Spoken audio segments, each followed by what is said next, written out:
Want to know the 11 tips to ensure you have the best soccer tryouts? Then stick around.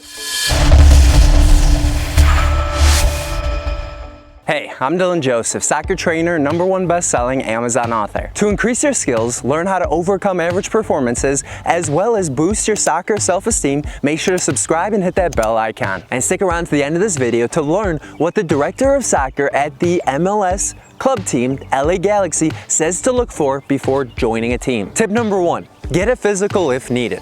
A lot of middle schools, high schools, colleges, they require that in their files with the school that they have a physician or doctor's note saying that you have a physical, showing what your physical is. There's nothing more frustrating than getting to the first day of tryouts, realizing that you don't have that and the coach won't let you actually try out that day. 2, understand the costs. Most tryouts, they don't charge you anything for, but to play for their team, there's usually a fee of a few hundred, if not a few $1,000s. Depending on the team that you're trying out for, the tournaments that you play, the games, how far it'll be to drive, if you have to stay overnight in hotels, the costs can add up. So a week or 2 before actually trying out for the team, make sure to sit down and understand what all the costs are associated to playing for that team. Tip number 3, sunscreen and water. So if you get burnt that first day, it makes every single day thereafter harder. Your sinuses flare up. It's harder to get to sleep. Your body aches and is fatigued and hurts.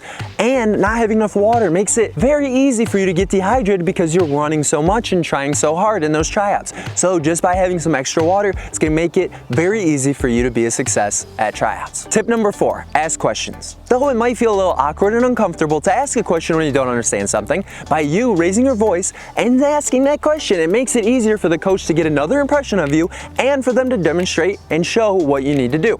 And let's be honest, what's more awkward? You asking what to do or you actually doing the drill and just messing up because you didn't understand the directions properly? 5, warm up. You gotta warm up before tryouts. So that means whether that be doing some dynamic stretches or jogging around the field to get those synovial fluids to your joints as well as blood pumping into your muscles. Also, could you give this video a like? 6, stretch and ice. Though stretching is not the most glamorous thing to do, and honestly sometimes I forget to do it myself, stretching is gonna make it so that you recover more quickly and you have better tryouts for the next few days that you're still trying out for the team. And honestly, just having like a cooler or a bag or something with an ice pack that you can just throw on any sore muscles or joints, it's gonna make it a lot easier for you to succeed over the entire course of your tryouts. 7, do not be silly. So, even though you're a good soccer player, maybe you do the wrong thing at the wrong time and it makes it so that the coaching staff doesn't pick you.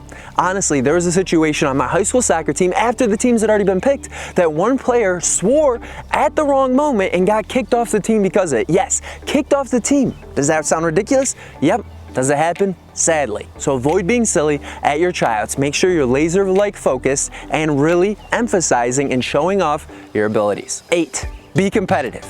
Remember, coaches want competitive players. They ultimately are picking you because they want their team to win, and you're supposed to help them do that. So they want to see in the drills, competitions, 1v1s, scrimmages, they want to see how competitive you are, and the more competitive, the better, because they want winners on their team. Tip number 9, pick the team where you'll develop the most. Chris Klein, who is a former men's national team soccer player, MLS star, and the director of operations at the LA Galaxy, says, "My advice for youth players is to find a program and go to the one that helps you develop your skills and abilities the most. A good environment, positive coaches, and ability to develop your skills on the field is going to last the longest and make the biggest impression in your soccer career. Therefore, though winning is important, developing your own skills and abilities and getting more play time is often more important than being on a great team that wins, but you sit on the bench. So make sure to associate all the costs, not only the monetary ones, but the costs of play time, developing the quality of the coaches when you're considering which team to join and which ones to try out for." Tip 10, have a checklist. So with a checklist, it allows you to make sure that you have everything that you need so that when you show up to the field, you don't have that terrible feeling of, oh no, I forgot this thing or that. And if you don't have a checklist already made, head over to understandsoccer.com/free-printout if you want a free checklist to make sure that you'll be able to be a success at your tryouts. Tip number 11, have fun.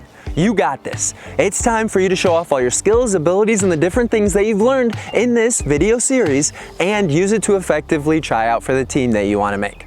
And sometimes you can view tryouts as being scary, but they're only scary if you view them as such. Don't view the tryouts as something to be nervous for. Instead, be excited for them. By being excited, it makes it a lot easier for you to succeed. If you're looking for more tips, grab the book Soccer Tryouts using the link in the description below. So subscribe to avoid missing that next weekly video, and click here for the video on how to make a terrific first impression.